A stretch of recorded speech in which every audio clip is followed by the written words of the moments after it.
नमस्कार, स्वागत है आपका हमारे चैनल में। मैं रानी गुप्ता आपके साथ। बड़ी खबर सामने आ रही है। आपको बता दें कि दिल्ली के एलजी वीके सक्सेना ने एक बड़ा एक्शन लिया है। दरअसल केंद्र सरकार के कई सारे ऐसे प्रोजेक्ट थे जो कि केजरीवाल सरकार कई सालों से उसे पास नहीं कर रही थी, जो कि दिल्ली के विकास के लिए बेहद जरूरी था। बता दें कि दिल्ली एलजी ने इन 11 इंफ्रा प्रोजेक्ट को अब मंजूरी दे दी है अपने पावर्स का इस्तेमाल करके। यानी कि यह कहना गलत नहीं होगा कि दिल्ली के विकास को लेकर के केंद्र सरकार जो प्रोजेक्ट पास कर रही थी, जिन प्रोजेक्ट के फाइलों को पास कर रही थी, उसकी देरी और उसके पास ना होने का कारण दिल्ली के अंदर केजरीवाल सरकार रही है। केजरीवाल सरकार इन फाइल्स को आगे नहीं बढ़ा रही थी और इन काम को आगे नहीं बढ़ा रही थी, जिसके बाद शिकायत मिलने पर दिल्ली एलजी ने यह बड़ा एक्शन लिया है और उन्होंने इन तमाम 11 प्रोजेक्ट को मंजूरी दे दी है। बता दें कि इसी को लेकर के रोहिणी से बीजेपी एमएलए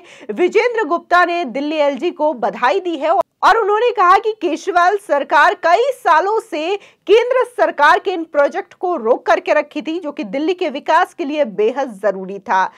अच्छा हुआ कि उपराज्यपाल ने अरविंद केजरीवाल के इस ओछी राजनीति का पर्दाफाश किया और सुशासन का साथ दिया है। बता दें कि दिल्ली के एलजी वीके सक्सेना ने केजरीवाल सरकार के पास लंबित पड़ी केंद्र के 11 महत्वपूर्ण परियोजनाओं को मंजूरी देने के लिए अपने पावर्स का इस्तेमाल किया है। बता दें कि एलजी कार्यालय के अधिकारियों ने सोमवार को ये जानकारी मीडिया को दी है, जिसमें यह बताया गया है कि लंबे समय से केंद्र की कई सारी परियोजनाओं को मंजूरी का इंतजार था, जिसमें श्रीनिवासपुरी में जीपीआरएस कॉलोनी का पुनर्विकास 2019 से लंबित पड़ा था। वहीं जीपीआरए सरोजनी नगर अगस्त 2021 से लंबित और इसी के साथ ही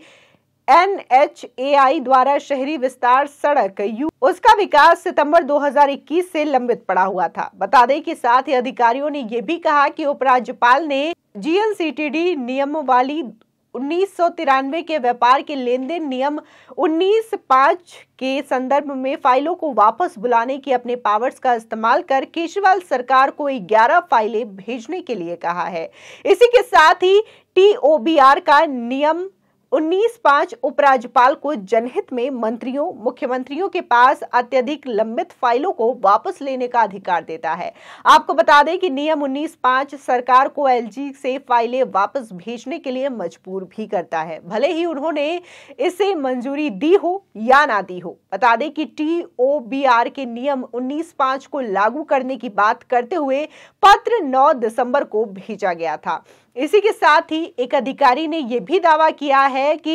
एलजी विनय कुमार सक्सेना सचिवालय द्वारा उक्त नियम लागू करने के बाद बिना किसी कारण के वर्षों और कई महीनों से लंबित फाइलों को पर्यावरण मंत्री और इसी के साथ ही मुख्यमंत्री द्वारा विधिवत अनुमोदित और हस्ताक्षरित किया गया है और इसी के साथ ही एलजी को भी अनुमोदन के लिए भेजा गया है। आपको बता दें कि वृक्षों के ट्रांसफर वनारोपण की मंजूरी की फाइलें पर्यावरण विभाग के पास 3 वर्षों तक लंबित पड़ी रही। इसी के साथ ही अधिकारी ने यह भी बताया कि एलजी ने अपनी कई बैठकों में मुख्यमंत्री अरविंद केजरीवाल के साथ अनुचित देरी के इस मुद्दे को लेकर के लगातार सवाल उठाया था। उन्होंने 17 अगस्त और 30 दिसंबर को 2 बार मुख्यमंत्री अरविंद केजरीवाल को पर्यावरण विभाग द्वारा अनुमति देने में अत्यधिक और अस्पष्ट देरी को हरी झंडी दिखाते हुए ये पत्र लिखा था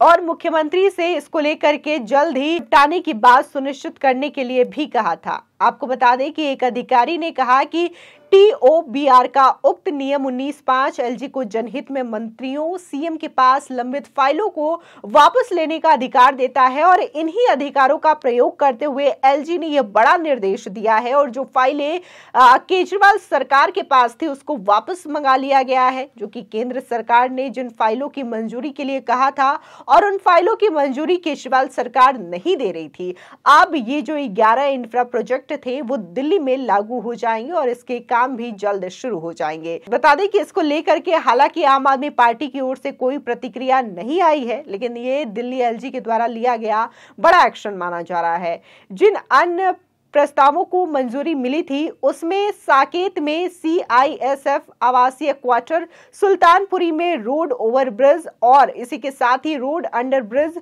रोशन आरा रोड पर Nangloi group housing residential project और परमानंद चौक से किंग्सवे कैंप तक सड़क निर्माण और बुराड़ी रोड का चौड़ीकरण शामिल है। बता दें कि इतने सारे प्रोजेक्ट को लेकर के केजरीवाल सरकार ने काफी वर्षों से रोक लगाई थी। अब ये रोक एलजी ने हटा दी है और इसके बाद दिल्ली का जो विकास है और भी ज्यादा बढ़ जाएगा। बता दें कि एमसीडी चुनाव के वक्त भी ये मुद्दा काफी ज्यादा उठा था और तब अमित शाह ने ये आरोप लगाया था दिल्ली सरकार पर कि केंद्र सरकार दिल्ली सरकार को पैसे ट्रांसफर करती है एमसीडी के लिए, लेकिन एमसीडी को वो पैसे दिल्ली सरकार के द्वारा ट्रांसफर नहीं किए जाते थे, जिसकी वजह से एमसीडी को कामों को लेकर के रोक उत्पन्न होती थी और फंड न मिलने के कारण एमसीडी अपने काम ठीक तरीके से नहीं कर पा रही थी। जिसके बाद अरविंद केजरीवाल ने उन्हें घेरते हुए यह आरोप लगाया था कि केंद्र सरकार और बीजेपी दोनों मिलकर के इस तरीके से झूठे आरोप अरविंद केजरीवाल की सरकार और आम आदमी पार्टी पर यूं ही लगाती रहती है। उन्होंने